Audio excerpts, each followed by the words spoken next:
Re-bienvenue une dernière fois pour cette dernière partie des vidéos de nouvelle année qui va être consacrée au bilan de l'année dernière et à l'annonce de ce qui va se passer l'année prochaine. Il s'en est passé des choses cette année. Nom de Dieu, je viens de faire la liste, je pensais pas que s'était passé autant de trucs. Je vais essayer de les traiter par domaine. Grosso modo, alors je vais passer par le pro vite fait, c'est une année où il s'est passé pas mal d'évolutions au niveau de la chaîne. C'est l'année où on m'a invité pour la première fois à des avant-premières. Et ça, du coup, je trouvais ça plutôt cool, c'est d'avoir suffisamment maintenant d'impact pour qu'on se dise, bah tiens, ça peut être intéressant de l'inviter lui à une avant-première et de lui envoyer un petit carton. On m'en a montré 3 cette année. On m'en a invité à 3. Il y en a d'autres auxquels je me suis rendu par mes propres moyens. Il est possible que ça puisse s'améliorer, cela dit, puisque cette année, j'ai eu donc pas mal de contacts en fait avec des professionnels. J'ai été pas mal retweeté sur Twitter, donc. Et j'ai reçu pas mal de messages de remerciements et de soutien de la part de professionnels du milieu. J'en ai parlé vite fait avec les tops et les flops, mais j'ai reçu des messages de Kian Kojandi, j'ai reçu des messages de Julien Nil, le réalisateur de Lou, j'ai reçu un message d'Arnaud de la Patelière, le scénariste d'un illustre inconnu. La community manager de Lou aussi m'avait envoyé un message, j'ai reçu vraiment plein de trucs, et j'ai reçu aussi un petit message d'EuropaCorp, qui m'a donc invité à visiter la Cité du Cinéma. Donc si vous êtes sur Facebook, vous avez vu les photos. Donc voilà, j'ai été contacté par EuropaCorp, suite au vlog sur Lucie, pour visiter la Cité du Cinéma de Luc Besson, pendant laquelle je suis tombé sur le taxi du 5e élément, et enfin le taxi, la voiture de police du 5e élément, les vrais conservés au tournage, donc j'ai pu les toucher et tout, et savoir que les acteurs avaient vraiment été là dedans, c'était vraiment le truc génial. Et du coup, en partant de là, les filles du pôle Home Entertainment d'Europa m'ont dit que si j'avais besoin de quelques invitations, quelques trucs, je pouvais demander, qu'il y aurait peut-être moyen de le faire. Donc il y a moyen que ça s'arrange plutôt dans l'année. Donc vraiment plutôt des évolutions plutôt cool au niveau professionnel et au niveau reconnaissance. Cela dit, niveau reconnaissance, il y en a un que j'aurais bien évité. Je vais pas lui faire trop d'honneur en faisant trop de temps dessus. Ceux qui sont sur Facebook aussi sont au courant que maintenant je me fais insulter sur France Culture par des gens qui n'ont aucune idée de ce que je fais. Tant pis. J'ai décidé de ne pas répondre quand j'ai vu que ça tournait de façon dialogue de sourds. C'est-à-dire que il a fait son podcast. Évidemment, comme ça a mis du grain à moudre à tous ceux qui me détestent, ils m'ont tous renvoyé la vidéo en me disant, en me traitant de connard à côté ou un truc dans ce genre-là. Donc forcément, ça suscite quand même une réaction à la base. Je veux dire, à la base, on est cité dans une émission sans même qu'on dise notre nom. Ce qui est quand même pas très très logique. Ce qui me choque dans cette histoire, c'est tout ce qui est le niveau pas professionnel de la situation en fait. Niveau citation, niveau droit, niveau renseignement journalistique, niveau quoi que ce soit, niveau déontologie, enfin, il y a rien qui va dans cette histoire. Et donc j'ai envoyé une lettre de réponse que j'avais destinée à la journaliste de l'émission. C'est lui qui a répondu, le philosophe, et non pas la journaliste. Donc déjà à la base, il y a un problème de voix, et sa réponse ne passe absolument pas ne répond à aucune des questions que j'ai soulevées dans ma lettre de réponse à moi, qui en plus était, je trouve, plutôt pas agressive et demandait même pas d'avoir un droit de réponse, mais demandait juste quelques petites rectifications pour corriger un aspect de la présentation. Le mec s'emporte 10 fois plus et répète exactement tout ce qu'il dit et se met tous les gens à dos.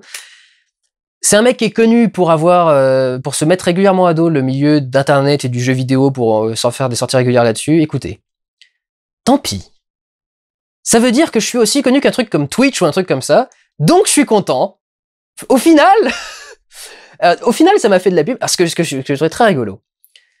On m'avait dit que les gens prendraient parti ou un truc dans le genre, enfin que les gens verraient bien de toute façon que c'était un connard, etc. Je voulais pas y croire.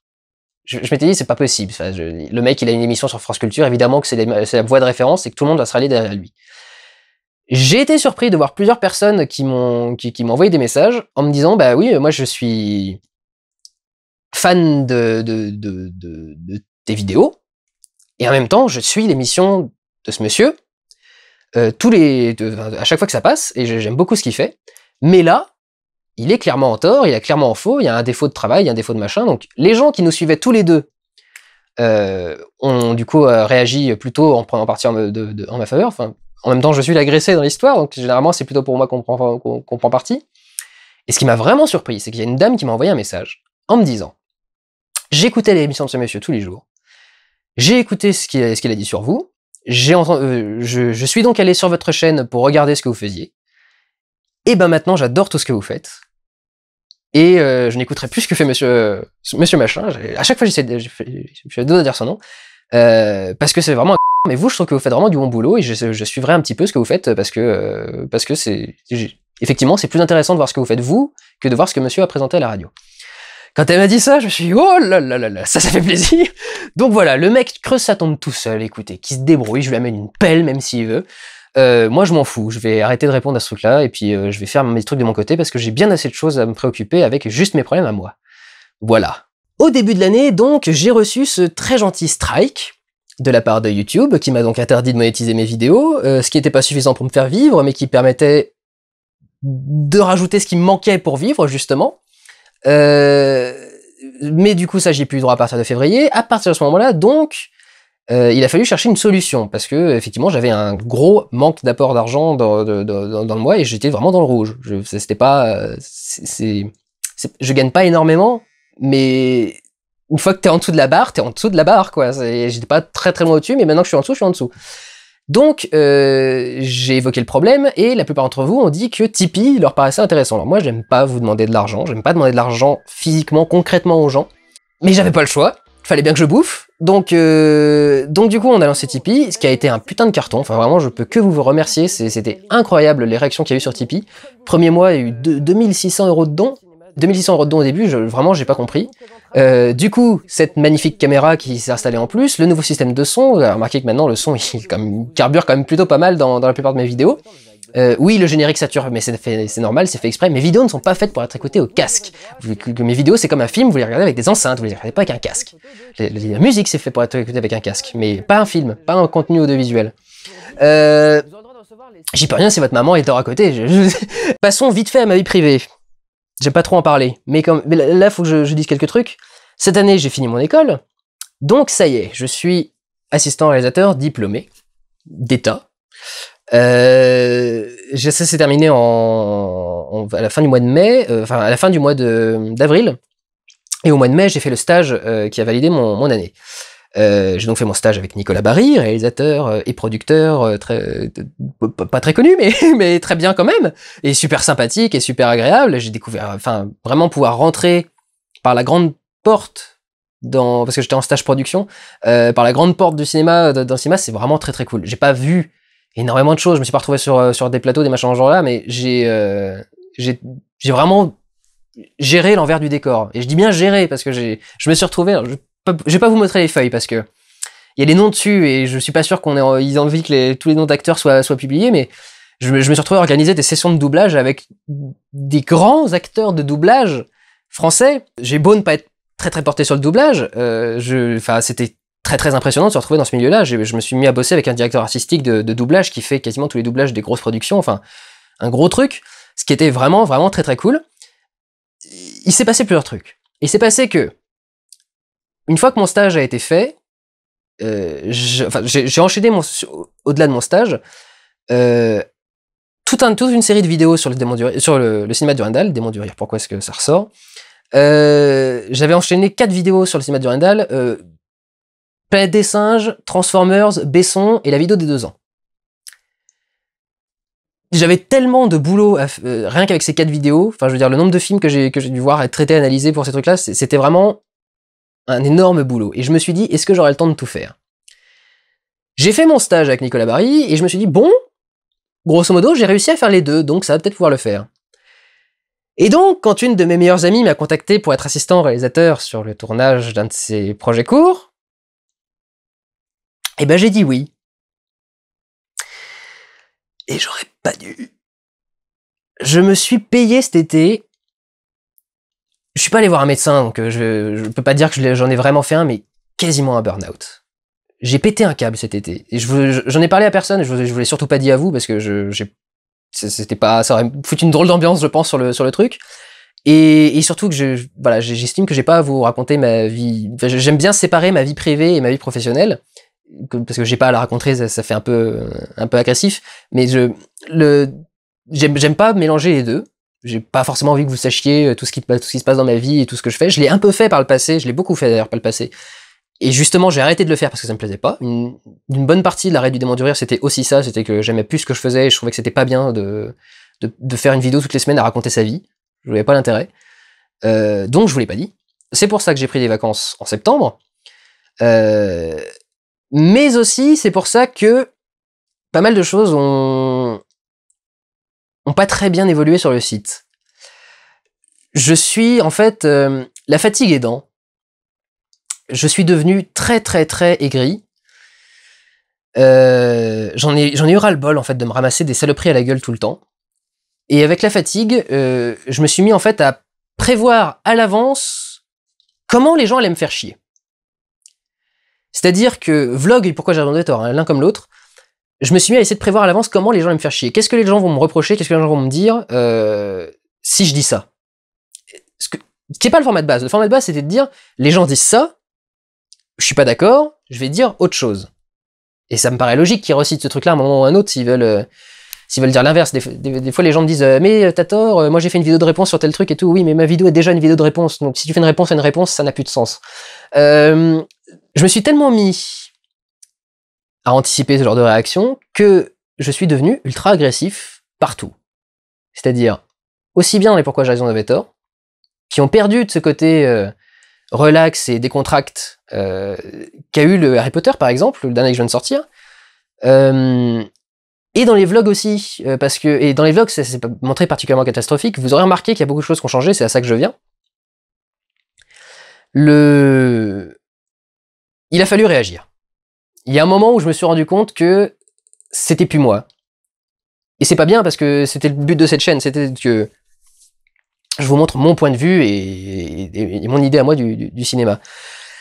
Et en particulier sur les vlogs, ce qui était très compliqué, c'est que du coup, je faisais toujours du one-shot, en essayant d'être le plus naturel possible, mais pendant que je faisais mon one-shot, non seulement je devais garder mon plan en tête pour savoir vers quoi je me dirigeais et de quoi je devais parler, ce qui arrêtait un peu de se faire avec les notes, mais en plus, à chaque fois que je disais un mot, je me disais, putain, est-ce que j'ai dit une connerie? Est-ce que j'ai cité un mauvais nom d'acteur? Est-ce que je me suis gouré sur la prononciation? Est-ce que j'ai fait tel truc? Est-ce que j'ai fait tel machin? Est-ce qu'on va m'en vouloir d'avoir dit ça? Est-ce qu'on va m'en vouloir d'avoir fait tel truc? Typiquement, si j'ai pas fait le vlog sur 24 jours, l'affaire Ilan Halimi, c'est en grande partie à cause de ça. Je me suis dit, vu ce que je me prends dans la gueule pour des broutilles sur le cinéma, si je me mets à parler de judaïsme, mon Dieu, quoi, ça va être une catastrophe. Je peux pas aborder un tel sujet. Et donc, en fait, je me suis mis à avoir peur de mon public, en grande partie. Mais je sais qu'il y a vous allez tous me dire, mais on t'adore, on t'a mis plein de messages de soutien, on t'envoie toujours des messages. Bien sûr, évidemment que j'ai reçu énormément de messages de soutien et j'en reçois 10 000 fois plus que les messages négatifs. Mais comme tout être humain, les messages négatifs, ils me touchent plus que les autres, quoi. C'est normal. Quand t'as un mec qui dit ah c'est vachement bien, j'ai vachement aimé, bah oui, ça se fait super plaisir. Quand t'as un mec qui dit c'est de la merde, t'es qu'un gros con, t'as dit que non, ça fait quelque chose. Alors de moins en moins évidemment, on se développe des défenses, mais là à ce moment-là ça allait pas. À ce moment-là c'était pas bien et donc il a vraiment fallu réagir, il a vraiment fallu que je fasse quelque chose. Donc vous remarquerez que les pourquoi Jardin des torts vont beaucoup évoluer. C'est-à-dire que cette année j'avais décidé, vous regarderez la vidéo des annonces de l'année dernière.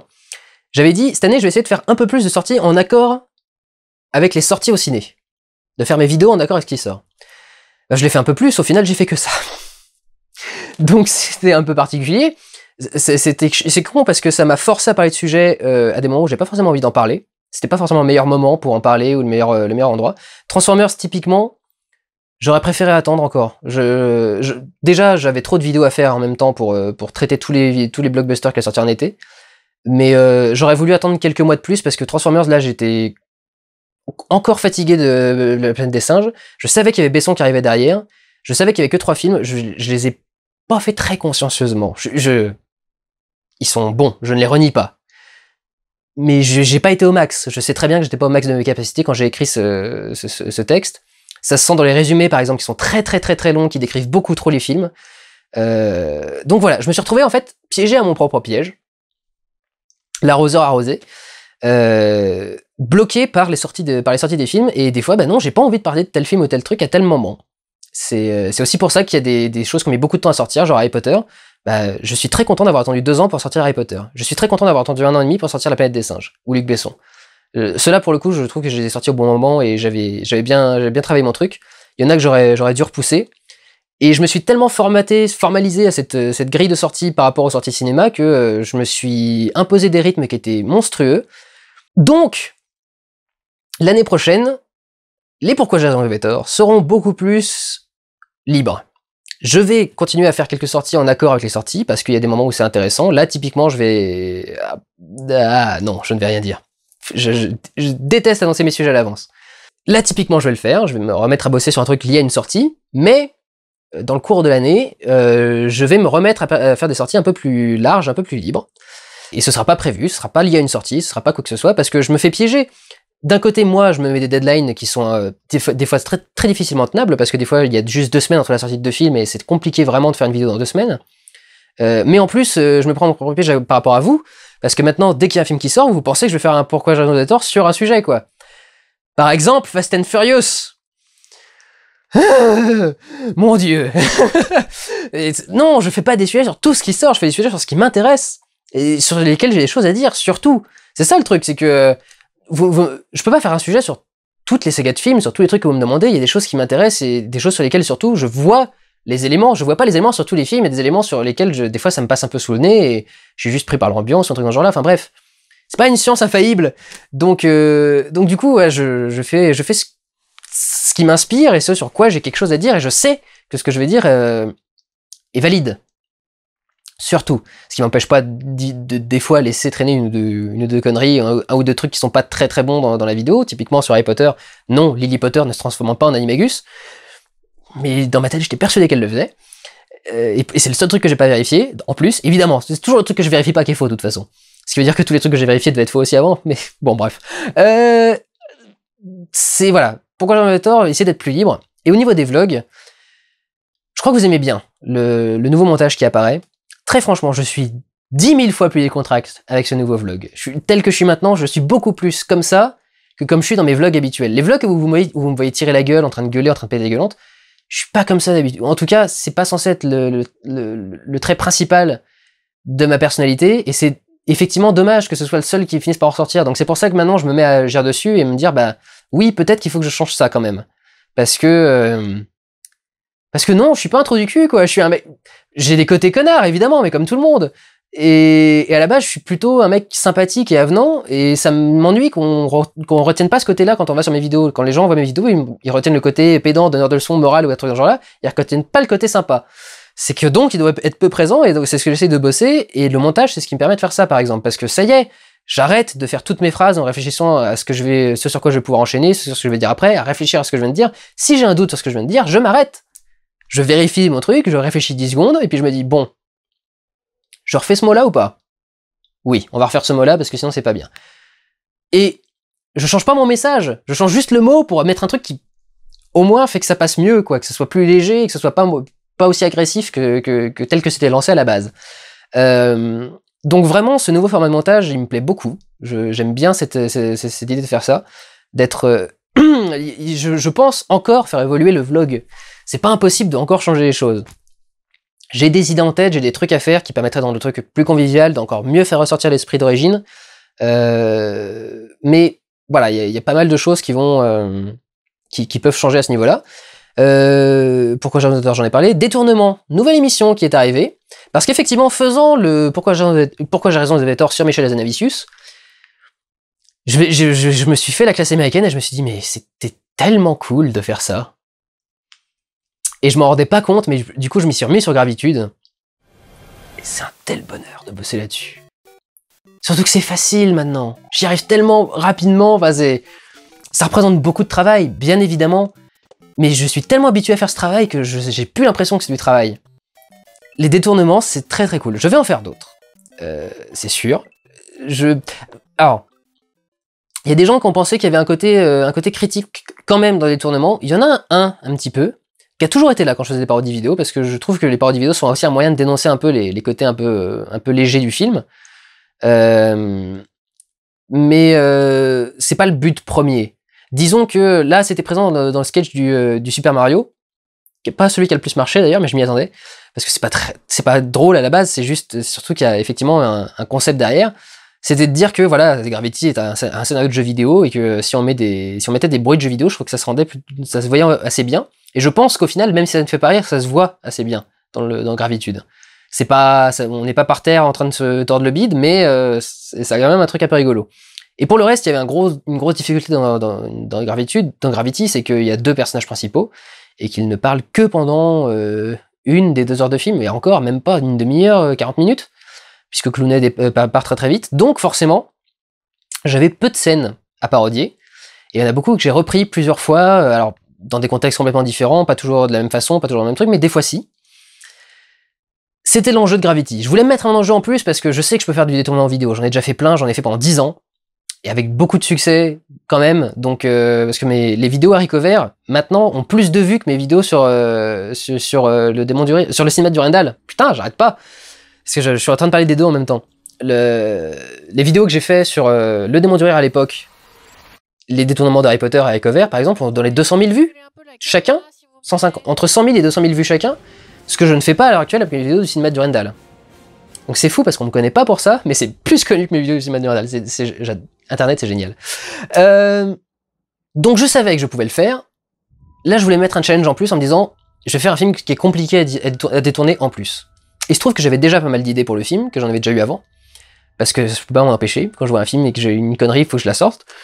Mais du coup, je m'étais pas trop remis dedans, et là je me suis dit, bon, ça peut faire quelque chose de vraiment neuf sur la chaîne. Et j'ai vraiment envie de commencer à apporter du neuf, parce que ça fait 2 ans que je fais les mêmes émissions. J'avais fait des tours de réponse, mais j'ai pas pu les faire très longtemps, parce que ça a pas très bien marché.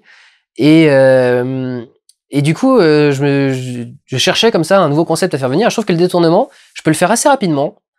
C'est léger, ça fait de mal à personne, c'est juste de la comédie, à la limite ça vous fait pas rire. Et justement, ce qui est assez rigolo, c'est que quand j'ai sorti cette vidéo, je n'ai eu quasiment aucune réaction négative. Il y a eu beaucoup de pouces rouges, c'est sûr. Mais même les gens qui n'ont pas aimé ont salué le travail de montage et l'effort d'aller chercher un nouveau concept. J'étais vraiment très surpris quand j'ai sorti Gravitude. Parce qu'après m'en être pris tellement dans la gueule, je pensais que ce serait systématique maintenant. Et en sortant Gravitude, je me suis rendu compte qu'effectivement, en reprenant un peu d'humour, en reprenant un peu d'autodérision et de ces choses-là que je voulais avoir à la base, mais que j'ai laissé tomber à cause des réactions de certaines personnes. Désolé pour le petit saut de 4, j'ai eu un gros passage à vide. En sortant à nouveau des vidéos d'humour, les gens étaient beaucoup plus ouverts, beaucoup plus réceptif, beaucoup plus sympa. C'est parce qu'effectivement, ça fait de mal à personne. Et il n'y a pas de raison de s'énerver pour quoi que ce soit. Donc, même s'ils trouvent pas ça drôle. Donc, le détournement, c'est une nouvelle émission que je trouve plutôt intéressante et que j'ai vraiment effectivement essayé de bien pousser. J'ai déjà d'autres concepts, j'ai déjà d'autres idées. Ça m'arrive très facilement, donc j'ai pas trop de soucis là-dessus. Et je me dis que ça peut être quelque chose de plutôt pas mal. Et puis, pour les nouvelles émissions qui pourraient arriver dans l'année, ça me paraît assez bien. Je planche évidemment sur d'autres concepts, mais comme je sais pas si ça va aboutir ou pas, je préfère ne pas trop en parler.